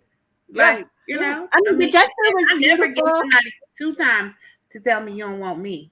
You're not gonna get 2 chances to tell me you don't want me. You know, already told me the first time, sorry, boo. That you should have thought about it longer and harder, or walked away and said you can't make the decision. But you told me that you didn't want me, so you're not gonna then come and prance yourself around here. And I can't even. And I'm listening to you for 3 hours, and you keep saying you made a mistake, but you can't really tell me why you made the mistake or how you made the mistake. I get what you're saying to me because she probably was over there just crying, thinking her pretty looks and her tears are enough to sway him. And he like, well, how did you make the mistake? I don't think. I think she truly. Again, when you ask the question, did she believe that she made a mistake? She believes she made a mistake both times, and it's what Jessica is saying right now. She's immature, and she did not. She didn't have the capacity to make this decision. Agreed. So Jessica is saying that the show not making Rodney the Bachelor would be their greatest fail. Absolutely, he's literally liked by almost everyone in Middle America that they cater to. Absolutely, I think that they could have really. He would have been a really nice bridge. I know that they wanted to have Matt James be this Black Bachelor, but Matt James didn't do it for me. He didn't do it for everybody. He didn't have the support of everybody. I don't feel like he accurately represents either side of his culture. Like he's just, I just don't think he was the fit to be this first Black Bachelor. But I think Rodney could do a really good job. Thank you. Rodney would have been the better choice instead of this man with his hair and taking a shower. And then you got what's his name? The old bachelor washing him too. What was it? What's his name? Sean Lowe. I was like, this is disgusting. Definitely agree though that Rodney should hands down have been the Bachelor. Hands down. Yeah. Jessica says, I think that Liza's too young and does not really know what she wants. She needs to stand on her decisions. You can't be going back and forth, especially on national television. No one wants to be embarrassed on TV. Absolutely. Exactly. And so for the fact that she's like, I think I did make a mistake. And Rodney's just like so like that really negates everything that you did to go over to Justin, right? So Justin, it actually, and that's what Justin is saying. Yeah, that's what Justin said. So which mistake was it? Was I the mistake or was leaving Rodney the mistake? And that is what I was questioning that entire time when we had our conversation. And he's not wrong. And again, just like problem is people are mad at Justin for him getting involved in their situation. I didn't feel like he was wrong then, because it wasn't his fault. That was the producers. And I still do not feel like that the decision was between some bad guy, Justin, and some good guy, Rodney. I feel like both of them are good guys who wanted Eliza. She had two good options. She just could not make the choice that was best for her. Mm-hmm. But these people love Genevieve, and Genevieve has been pushing down people's throats the whole season that Justin is this bad guy. So when he came back, she had already been pushing this narrative.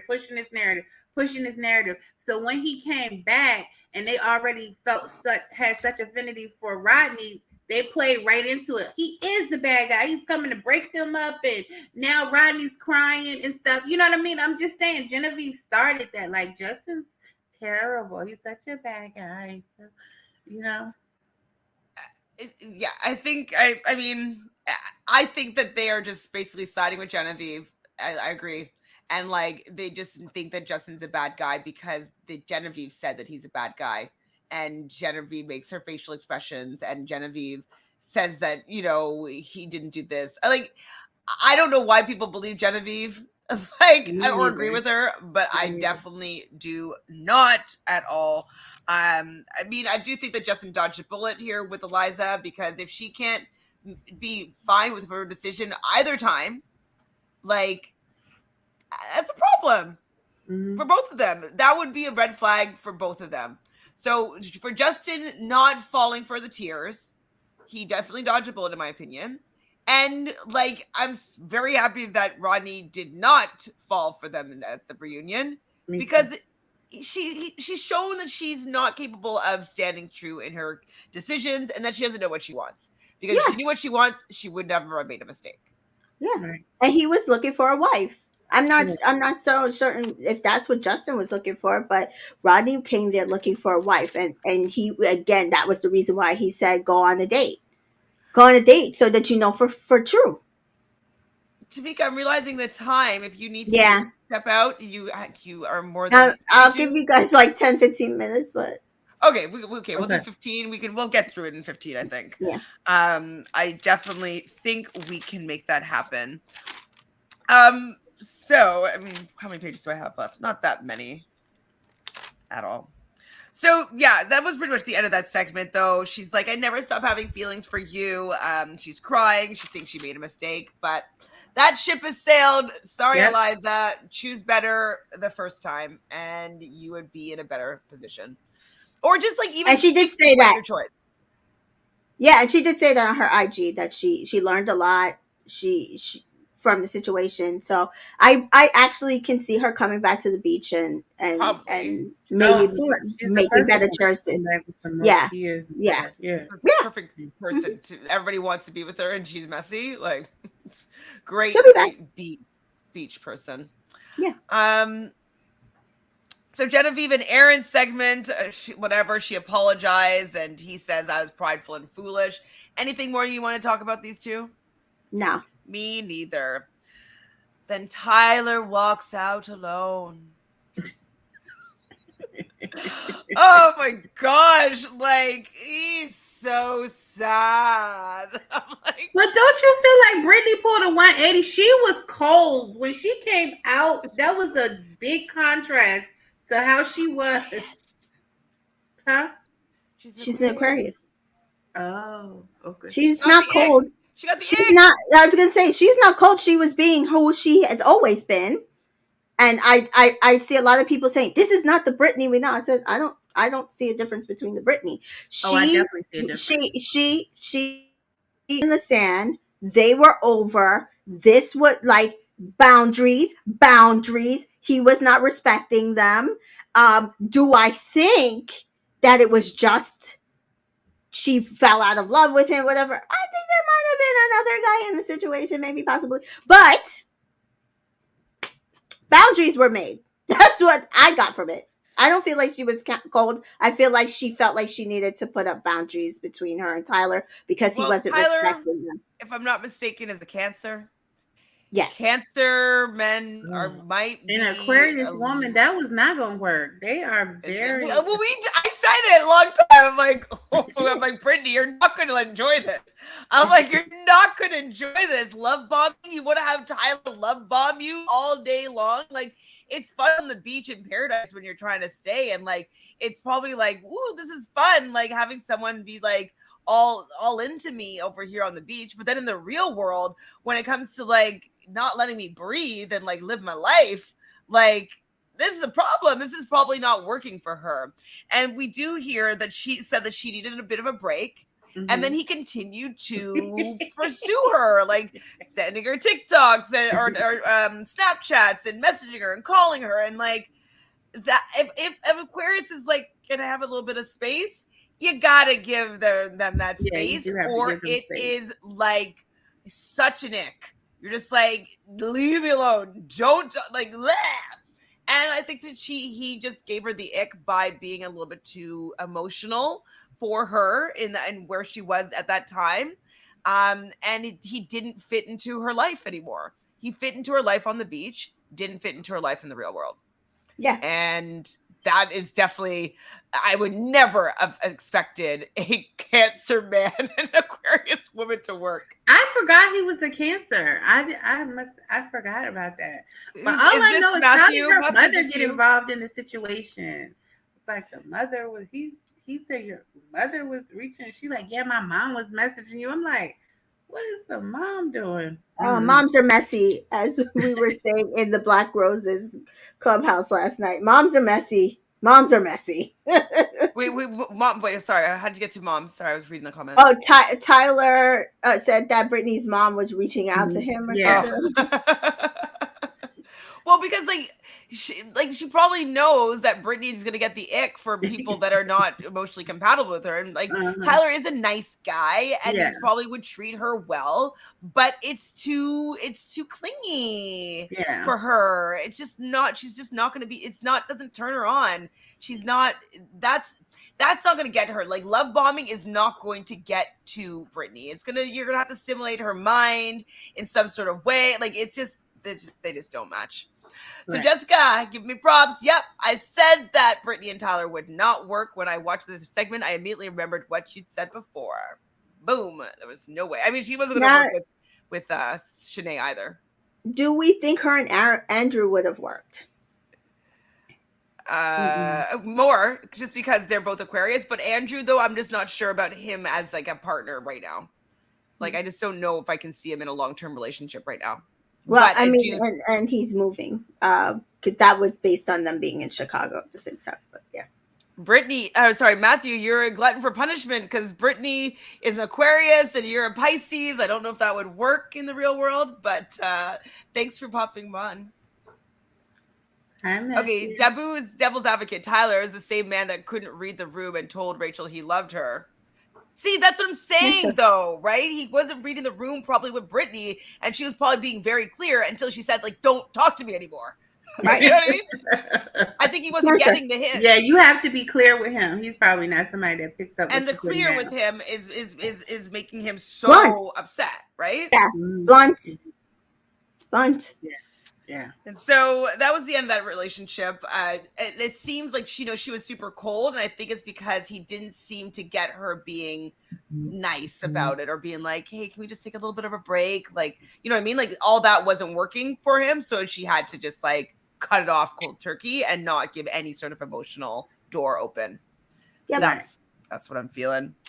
So Johnny and Victoria's segment, we see Johnny talking to Neil Lane about getting married and proposing, and we see Victoria say that she didn't think that she'd meet the man of her dreams on Paradise, and she never wants to live a day without you, and she's crying and laughing, and he proposes. So he does end up getting down on one knee and proposing, and I thought they were cute in their proposal. When I first saw her dress, they should have got engaged. I never thought they should have got engaged, though. Remember, you kept saying they're gonna get engaged, and remember, I kept saying, but they don't need to get engaged. This was my thing, based on everything I've been saying. I kept saying when Victoria showed up on the beach, she told Justin, I'm just here to have a good time, to meet somebody that can take off of Paradise, blah, blah, blah, blah, blah. Then she met Alex, and then she all of a sudden felt the need to justify that she had to get Johnny to be the most committed person ever. Even just by hanging with Neil Lane, I have to get engaged. That's what he felt like he had to do. And then it didn't work out for whatever reason. But even when they sat down with the Greg Grupo of it all, it's back to that feeling that I got with her, Justin. It seemed like they relationship. Say that again. Sorry, you broke up. They don't seem like they're gonna be in no relationship. They seem Greg like they're playing around. Yeah, they seem like they're playing around and having fun and getting tattoos. Like, and back to kind of what she said she was looking for when she came on the beach. And so this is both of their faults. He got rushed into a situation he wasn't ready for. And I don't think she wanted to be married any more than he did. She just wanted the ring. She wanted to be proposed to. She wanted the storyline on Bachelor in Paradise. I hear that she's coming back to be a mentor of some sort on the next season. I saw that on Zach's season. I'm like, why do they need her? I saw her on there. I saw her on there. It was weird. I don't know. So, I mean, I think it was all. I think, unfortunately, Johnny got sucked into a producer plant that knows how to play the game of The Bachelor, and Johnny does not. Unfortunately, though, with Johnny, though, he said that in their relationship, how it kind of all started breaking down was he started to not feel good enough. And then Victoria joins, and I thought she was very kind and quite sweet to him. And I know that, like, if somebody, we talked about this before, but or earlier on today, is that if somebody's like not feeling good enough, it doesn't feel good to be in a relationship with this person, because it's like you're always trying to, like, you're spending all your time making them feel better about being in the relationship. Like, where's the relationship part, the fun part, the enjoying each other's company?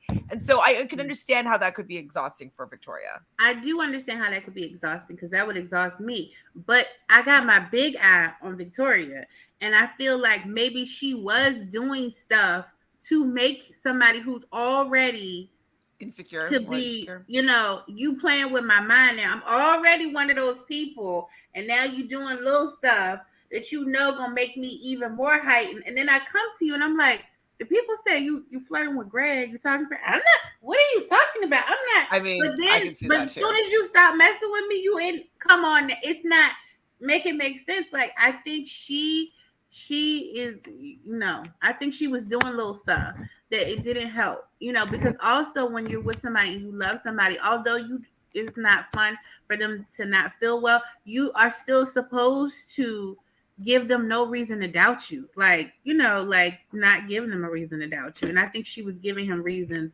to doubt her. And I could see that, definitely. I mean, I personally think they were probably fighting a lot. I feel like she had one foot out the door. Mm-hmm. And then he called her a name. He says he didn't call her that name. he might have called her something and she heard something else. And then she, like, the door swung all the way open, and more than likely she was the entire time, because they, again, her, Greg, and Natasha have all been friends. Greg was there before. Apparently somebody said that her and Greg had were like kind of dibble dabbling right before Paradise, but then she went on Paradise. I just think that when she saw that her and Johnny were the perfect thing that she thought they were going to be, she was just like, I think I'm out. I got something else. And out. Libras never leave a relationship without having another one ready to go. Ready to go, exactly. So I just laughed at her saying, well, we knew we couldn't go to New York or Nashville. So we went to Italy. I was like, are you fucking kidding? Girl, y'all been planning this trip. No, I believe her that she thought that they were gonna have some anonymity in Europe. I know they thought that, but it wasn't like, oh, we're gonna go on first date just to get to know each other. I asked her out for a meal, and then I was like, oh, how about no, y'all been planning this. I could see it being a spontaneous action for the fact that he's a Gemini, I believe, and she's a Libra. Like having a little talk and like be like, oh my god, that'd be so like fun and romantic. Let's go on a date. I could see them doing it last minute, having the money to be able to do it, and just being like, let's go. Off. Yeah, I believe it too. And the thing is too, I was like, the way she should have played this, if she should have said, things weren't working out. He called me the name, and Greg had always been there for me. He was listening to me. Like, she should have leaned into comfort. Like, I was wrong because I just, found comfort in Greg, and then Greg whisks me away to it. I'm telling you, that's how she should have played it. And I bet you she wouldn't be getting flack this morning. I bet, because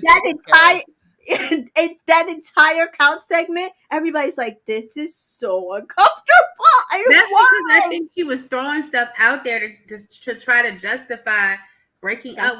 He called me this. Oh, he did this. Oh, she was just pulling stuff out. What did you think though when she snapped at Tyler?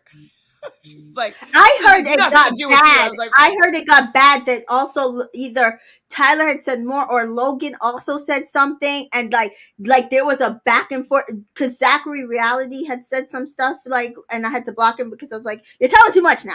I'm like, but yes, I heard that it got bad, and that was parts of the stuff that got cut out of the reunion. But that is why I'm saying she played it wrong. She was trying to justify it in a way where she was trying to make Johnny look bad, where she should have leaned into, we weren't working out, and in the meantime, me and Greg are do what Katie and John did to get people on your side. I mean, I think she wants the maximum drama. I don't think she cares, to be honest. She doesn't. They said they don't care. They don't care. The F. Oh yeah. I read her article about it. They don't care about them. Yeah.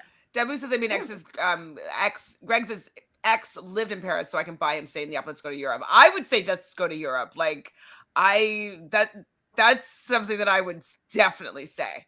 Be like, want to do something crazy? Let's go to Europe. Whatever. Let's go for the weekend. And get tattoos. Oh yes. Yes, they got Chow tattoos. Yes, they do. She does admit to dating Greg Grippo. Yes, Tyler does need to pipe down. Mary's also joining us, and Mary doesn't watch The Bachelor, but these people sound messy but boring. That's exactly what they are. They're messy but boring. They are boring. So Johnny does leave. They're not done with Victoria. And Tyler is outside comforting Johnny, and Victoria's like, that was 5 months ago. And it's true, it was 5 months ago. I'm siding with Victoria here a little bit because I don't know. I feel like it. I feel like she needs to have some support here. Greg joins. They went for a drink in Rome, as we know. They get their Chow tattoos. And we see Tyler return to the stage seething. I can't. Let's just put this one up again. Tyler, pipe down. I'm like the bitter bros upset tonight. The dumped bros. Yeah. Mm-mm.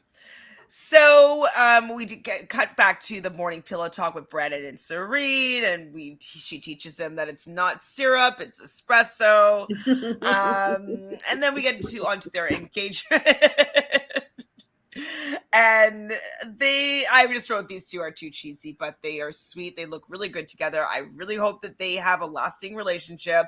Yes. Too syrupy, maple syrupy for me, but I wish them the best in their engagement. And then Jesse comes in all dramatic, and he reminds Brandon that you've been saying that I would marry this girl here, right here today. So Jesse had a thought. He's going to become ordained so that he can marry them if they choose to. Cut to them joining the reunion. They looked really good.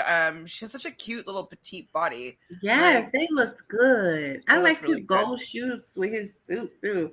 Like they looked good They together. fit perfectly together. They are very, very cute together. Like I want to see little Serene and Brandon dolls. Brandon, like there's really kids. I wasn't saying kids. I'm saying dolls, but we could do kids. Sure, they'll be very cute kids too.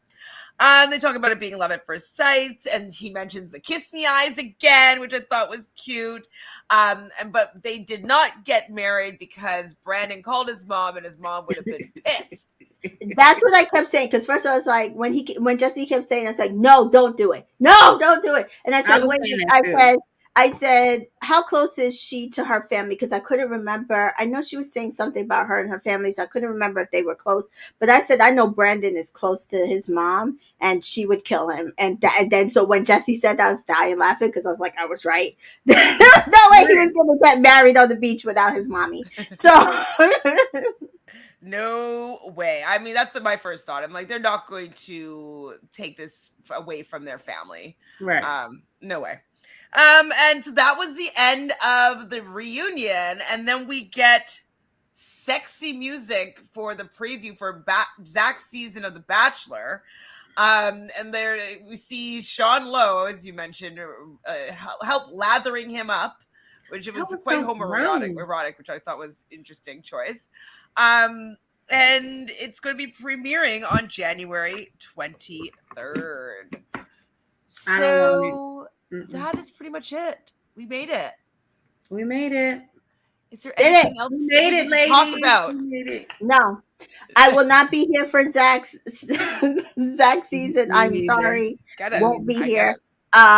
And they just need to go ahead and set up Rodney for Bachelor and do a back-to-back Bachelor season. We could, like they did with the Bachelorette, and lay off of the Bachelorette for one season, and I will be fine. If they do that, I'll be back here for Rodney's season. Yeah. Other than that, no.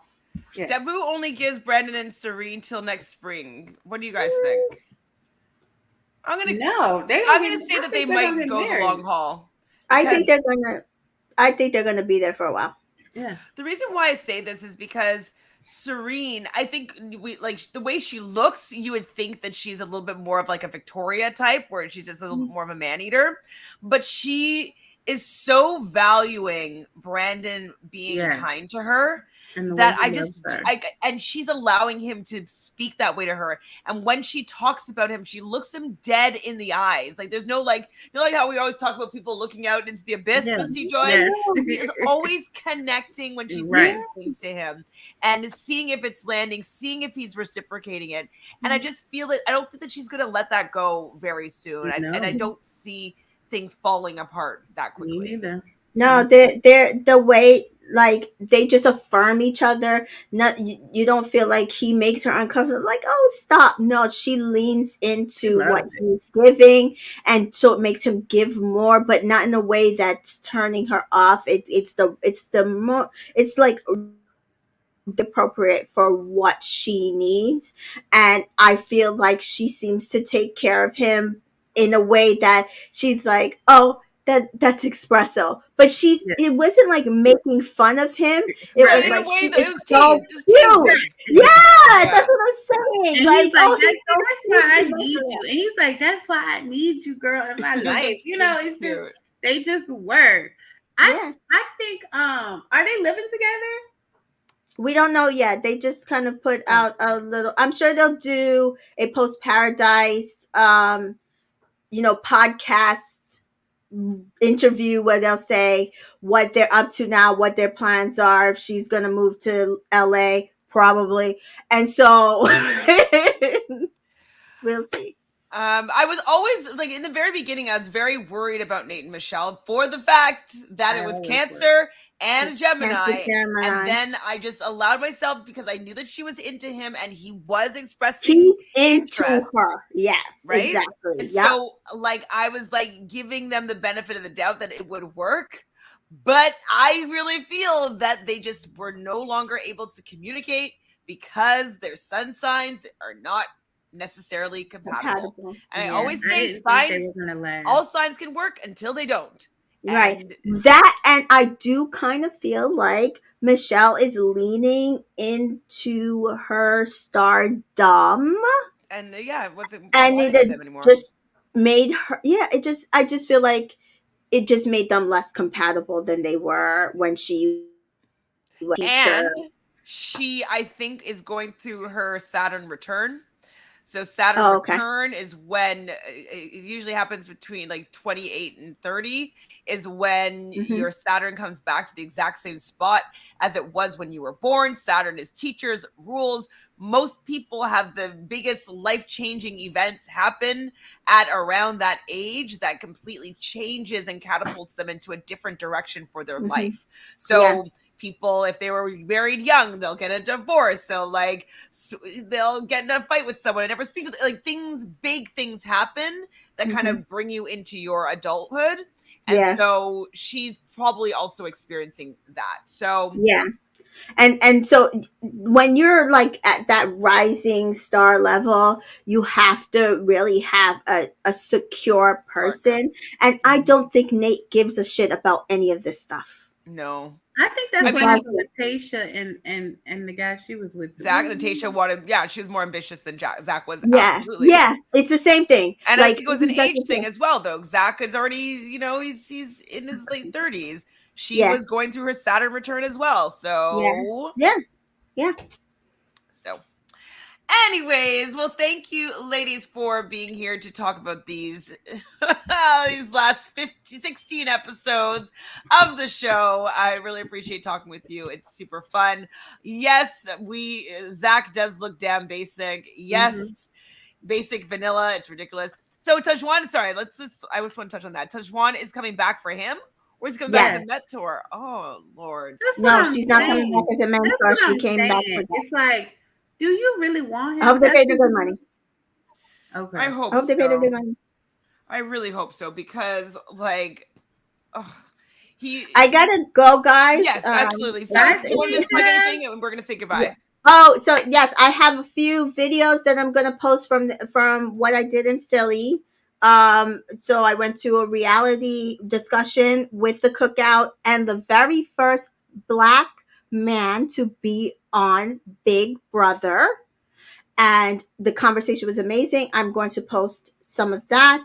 I also have a couple of YouTube videos I'm going to post for with me and my son, whose birthday it is today, that I'm running out of here for. And as always, listen to my podcast, hashtag A Pearl, a passionate eclectic, and a retired liar. So thank you, guys. Thank you for actually sitting with us on this terrible season of Bachelor Paradise. I will probably be back for Love Island. Then I think that's probably the next thing I'll be recapping. Other than Real Love Boat. So thank you guys. Bye. Take care. Have a good dinner. Bye. And Miss TJoy, do you have anything that you would like to plug before we say goodbye till next summer? No, but I think we need to talk about if we're gonna do that Get the Groove. Interesting. So I only saw the preview, but there's a Get the Groove new show where it's only a few episodes, right? Right. It's only 4 episodes. It's gonna come on Hulu. So Uh-huh. I could think maybe get December behind 8th. doing 4 episodes. Yeah, December 8th. I think So have you it's guys heard of it, or are you planning on watching it? It seems like it's 3 or 4 older women that's going to be dating a bevy of younger men. I'm willing to give it a shot. So maybe we won't do lives, maybe we can do videos, and then we both can have content that we can edit. We'll talk about it. Do you know when it premieres? I think it's December 8th, and it's hosted by Tay Diggs, since he was in the movie Stella Got Her Groove Back, where he was the younger man with Angela Bassett. So I guess that's why they got him to host. Yes, Mr. Tay Diggs, sexy man. But his Jamaican accent, though, was a little bit shameful. But Yes. he's very handsome. Yes. Very handsome. Jessica, yes, I saw that trailer and I plan to watch. I'll have to resubscribe to Hulu. I use my sister's Hulu account, so that's what I'll be watching it from. Well, thank you everybody here in the chat for hanging out with us. You guys are awesome. Are you going to stream the Challenge Australia again? Yes, I had planned to today, and then time got away from me. So I will catch up with episodes on Friday. So I think I'm behind 3 episodes. So whatever it is, I'll catch up on Friday. Either do 1 on Friday and 1 on Saturday, or 2 on Saturday, or vice versa. But we'll catch up with the other episodes soon. I promise. All right. Well, thank you everybody once again, and make sure you subscribe to this channel. Forget Hulu, subscribe here. And yes, please like this video and let us know if you think that Serene and Brandon are going to make it to the altar. Will Bachelor in Paradise have another success story with these two? And what about Greg Grippo and Victoria Fuller? How long do you think they will last? I want to hear what your thoughts are on these, the only 2 couples that came out of the season, right? I don't even count them. I guess Jacob and Jill are back together. I don't know. I guess we don't. Are they still together Romeo, though? Romeo and Kira. Romeo and Kira look stronger than any of the other couples. So that's wild to me. Wild, wild, wild. Ciao. Let's get that tattooed on our arms, guys. Yes. Bye. Right.